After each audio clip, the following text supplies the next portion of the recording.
Come with me to the IGN Live event in downtown Los Angeles. I don't really know what this is going to end up being. It kind of sounds like a mini E3, and we don't have E3 anymore, so it's the closest thing I can get, I suppose. It's supposed to be playable demos, announcements, although I don't know where those announcements are happening, and other stuff. So I figured check it out.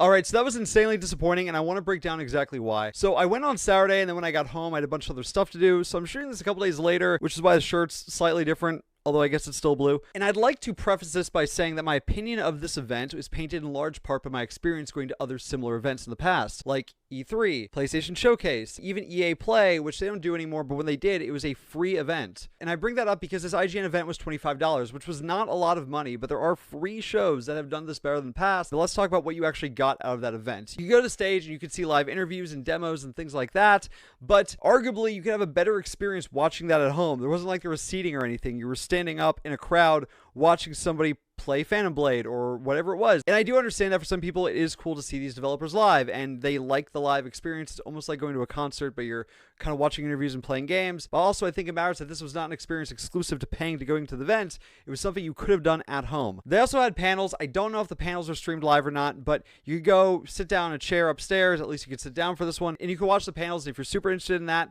then that's a legitimately cool thing that you could go do. I just happen to not particularly care about any of that stuff. The main crux of why I wanted to go, and I think why a lot of people would want to go to something like this, is to experience the gameplay demos. This is a really cool thing about these preview events. You get to go and play games or things that aren't out yet. And so I think this is the biggest thing to judge the event off of, and this was the worst part of the entire experience. First of all, the demo lineup that they had was not super compelling. They were smaller indie games I had never really heard of, and while some of those can be really cool and compelling and you can find a hidden gem, really at these events you expect there to be some big staple, some major game company that's coming in and having a demo for one of the most anticipated games of the year or next year, whatever it is. And this is IGN that we're talking about. They have the money and the resources and the pull to do something like that. And if you're not going to provide any big tentpole games there, I don't really understand why you have this event at all. I can't believe I forgot to record this part. I'm editing it right now, and I realized I forgot to mention that a lot of the games over there were already released. Like Ghost of Tsushima, there was the PC version, but like that game has been out since 2020. I think Another Crab's Treasure, like a lot of the games, I don't want to say a lot, but like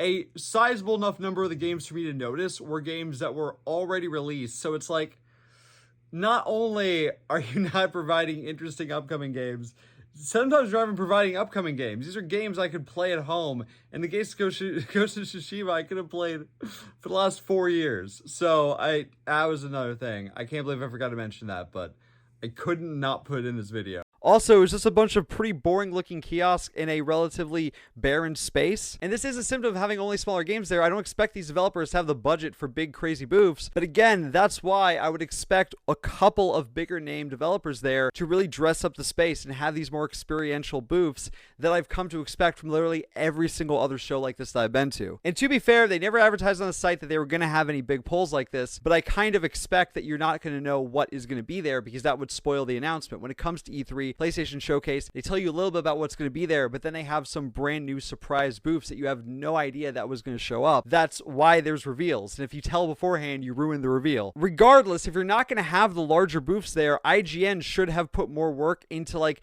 decorating or getting interesting stuff. They had Mikula's cocoon from Elden Ring, and they had this thing from Overwatch. It's like you just got that prop shipped over from whatever it is. Like, that's cool for a quick photo op, but like work with From Software and the publisher to like build out a more experiential booth. And again, I'm not making this up out of nowhere. Literally every single show I've ever been to like this did that sort of thing. And the reason I brought up specifically EA Play before is because that was a free event. Now, granted, that event was purely a marketing thing for EA, so it makes sense that they don't charge for it. But there is a precedent for events that are free to put more effort into their set design. And when it comes to advertising, that's all these things are anyway. So I'm sure IGN could have worked with bigger publishers in order to have them pay for most of the cost of these things. And if they can't, then why do this event at all? Okay, so the presentation's bad and the games aren't what I expected, but maybe the games there are still fun. So I sit down at one of the stations to play a game, and I'm playing Still Wakes to Deep, a horror game that I'm legitimately very excited for. And I put the headphones on, and they aren't noise-canceling headphones. And this matters a lot because there's music blaring, there's noise everywhere. Like, if you don't have noise-canceling headphones, I can't hear what's happening in the game. And especially for a horror game, it matters for the atmosphere, it matters to hear what the dialogue is. And so, like, I can read the subtitles, but, like, I am being completely taken out of the experience of this demo. And the point of a demo is to get a snippet of what the game is going to feel like to play. And again, I'm not asking for this out of nowhere. Every single other event I've ever been to like this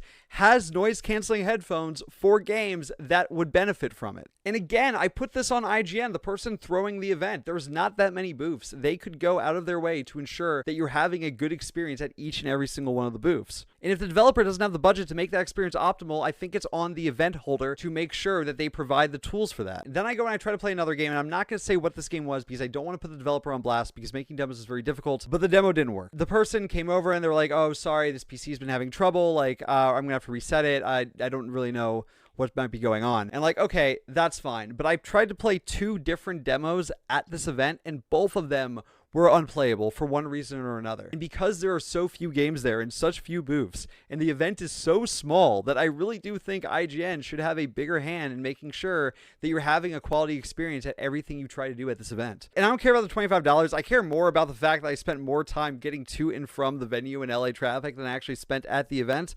But my point of bringing all this up is just to say that I don't think you should hand wave away the quality of the event because it was cheap. I used to love the experience of going to E3 and PlayStation Experience, and now that we don't have these events, I'm looking for something to step in and give me the same kind of excitement I used to get from those things, and this was sadly not it. So maybe next year they'll do a better job, or someone else will step in, or Jeff Keighley will expand Summer Games Fest. And to be fair, I did run into friends there who were having a great time. They bought a 3-day pass and they were excited to go back the next day. So maybe I am just spoiled by these other events. But from my perspective, if you missed the show and you're sad about missing the show, I promise you, you had a better time staying at home. So don't worry about it. We'll see what next year holds. And if you did go to the show, let me know in the comments if you had a good time or not. I'm curious to know how many other people found this to be disappointing and how many other people had a really good time.